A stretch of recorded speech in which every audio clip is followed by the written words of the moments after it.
Hello friends, welcome back. आज के इस एनालिसिस वीडियो में हम लोग बात करने वाले हैं पेटीएम शेयर के ऊपर। इन डिटेल में बात करेंगे। इस स्टॉक में एक अच्छा तेजी देखने को मिल रहा है, तो आगे हम लोगों का क्या प्लान होना चाहिए। क्या स्टॉक 100% का रिटर्न दे पाएगा। काफ़ी लोग बहुत ऊपर के लेवल से इस स्टॉक में बने हुए हैं, बहुत से लोग नीचे के लेवल पे बाई किए हैं। तो हम लोग डिटेल में पहले फंडामेंटली और फिर टेक्निकली इस स्टॉक के ऊपर बात करने वाले। वीडियो को आराम से लास्ट तक देखिएगा, जिससे कि आपको भी सभी पॉइंट्स अच्छे से क्लियर हो जाए।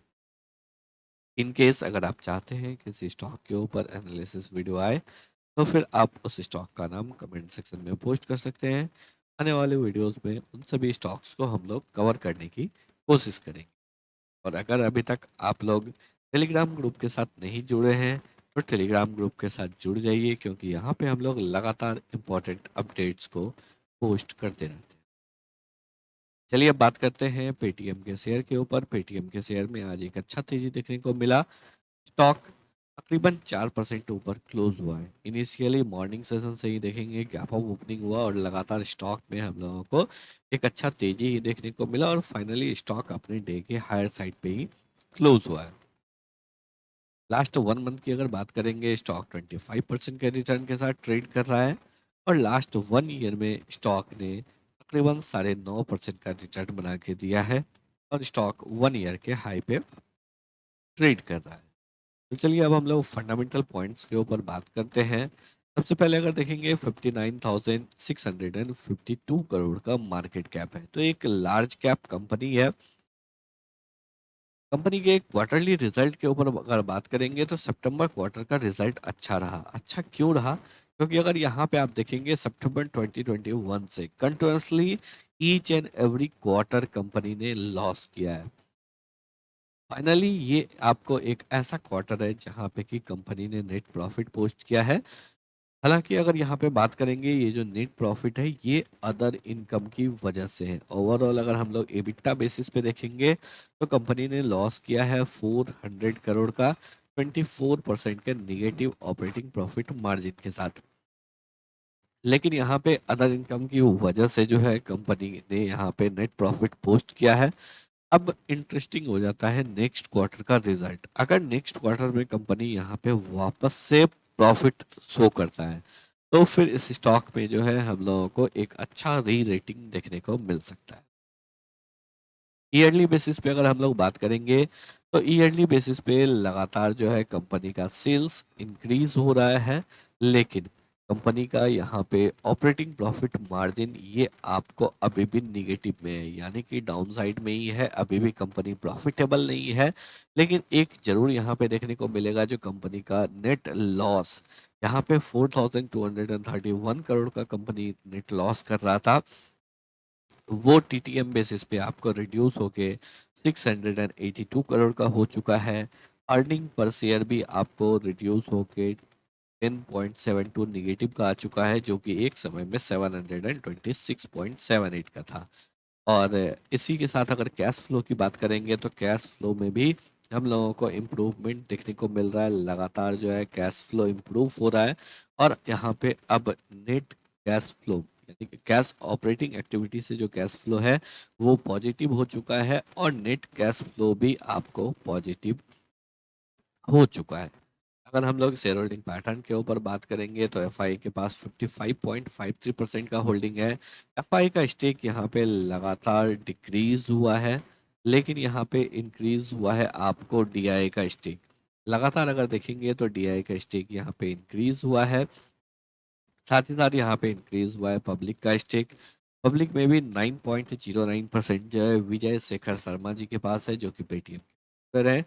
एक्सिस ट्रस्टी के पास 4.86% का होल्डिंग है, और आकाश बंसाली जी के पास 1.24 का है। तो तकरीबन अगर हम लोग बात करें, 15% का होल्डिंग जो है एचएनआई क्लाइंट के पास है। रेस्ट आपको 21% का स्टेक है अप्रोक्सीमेट रिटेल पब्लिक के पास है। तो फंडामेंटल इम्प्रूव हो रहा है। बैलेंस शीट के ऊपर अगर बात करेंगे, तो डेट लगातार रिड्यूस हो रहा है। कंपनी के पास रिजर्व्स बहुत ज़बरदस्त है। कंपनी के पास 14,468 करोड़ का रिजर्व्स है जिसको कि कंपनी यूज कर सकता है। रिसेंटली कंपनी ने यूपीआई इंटरनेशनल भी लॉन्च किया है जिससे कि कंपनी को एक अच्छा बेनिफिट मिल सकता है। चलिए अब हम लोग चार्ट्स के ऊपर बात करते हैं। डेली चार्ट पे अगर देखेंगे तो लगातार जो है हम लोगों को इस स्टॉक में तेजी देखने को मिल रहा है। स्टॉक जो है 400 के लेवल से जुलाई में 400 के लेवल पे स्टॉक ट्रेड कर रहा था और यहाँ से जो है स्टॉक मोर देन 100% का रिटर्न दे चुका है। तो फिर इस स्टॉक में और क्या हो सकता है, चलिए बात करते हैं मंथली चार्ट के ऊपर। मंथली चार्ट के ऊपर अगर बात करेंगे तो यहाँ पे स्टॉक में हम लोगों को क्या दिख रहा है। जब से स्टॉक लिस्ट हुआ है स्टॉक में लगातार एक गिरावट देखने को मिल रहा था और गिरावट होना भी चाहिए क्योंकि लगातार कंपनी लॉस कर रहा था। यहाँ पे एक रिवर्सल पैटर्न का ब्रेकआउट दिया था स्टॉक ने, यहाँ पे एक ब्रेकआउट दिया बट उसके बाद वंस अगेन जो है आपको यहाँ पे ब्रेकडाउन दे दिया। ब्रेकडाउन के साथ साथ अगर देखेंगे तो यहाँ पे काफी एसएल भी ट्रिगर हुआ होगा क्योंकि यहाँ पे प्रीवियस स्विंग लो को भी ब्रेकडाउन किया है। ब्रेकडाउन करने के बाद अगर देखेंगे तो वापस से एक न्यू लो लगाने के बाद स्टॉक ने यहाँ पे ब्रेकआउट दिया है और उसके बाद लगातार स्टॉक में अच्छा तेजी देखने को मिल रहा है। अब स्टॉक एक डिसाइडिंग लेवल के पास ट्रेड कर रहा है और ये लेवल है 1000 का। इससे प्रीवियस टाइम भी स्टॉक जो है वो आपको 998 रुपीज़ 30 पैसे का हाई लगाया था बट 1000 के लेवल को क्रॉस नहीं कर पाया था। यहाँ पे भी अगर देखेंगे 2022 के फरवरी मंथ में भी स्टॉक ने 994 का हाई लगाया था। एक इम्पॉर्टेंट रेसिस्टेंस लेवल को ट्रेड कर रहा है और स्टॉक में ऑलरेडी एक बहुत ज़बरदस्त तेजी हो चुका है। तो यहाँ पे एक रिट्रेसमेंट हम लोग एक्सपेक्ट कर सकते हैं क्योंकि कंटिन्यूअस कई मंथ से मोमेंटम हो रहा है। तो एक स्मॉल यहाँ पे हम लोग रिट्रेसमेंट एक्सपेक्ट कर सकते हैं जिससे कि ये पूरा पैटर्न जो है एक कप एंड हैंडल पैटर्न का फॉर्मेशन हो जाए। इन केस अगर यहाँ पे रिट्रेसमेंट नहीं होता है स्टॉक ब्रेकआउट देने के बाद इस लेवल को रीटेस्ट करने के लिए आ सकता है। तो अकॉर्डिंगली जो है आप दोनों ही कंडीशन के अकॉर्डिंग अपने ट्रेड को प्लान कर सकते हैं। अगर आपके पास ऑलरेडी स्टॉक है तो आप यहाँ पे कंटिन्यूसली होल्ड करके रख सकते हैं और आने वाले मंथ में जैसे जैसे चार्ट पैटर्न अनफोल्ड होगा उसके बेसिस पे आप डिसीजन ले सकते हैं। इन केस अगर आप फ्रेश बाइंग करना चाहते हैं तो अभी के लिए आपको फ्रेश बाइंग से बचना चाहिए।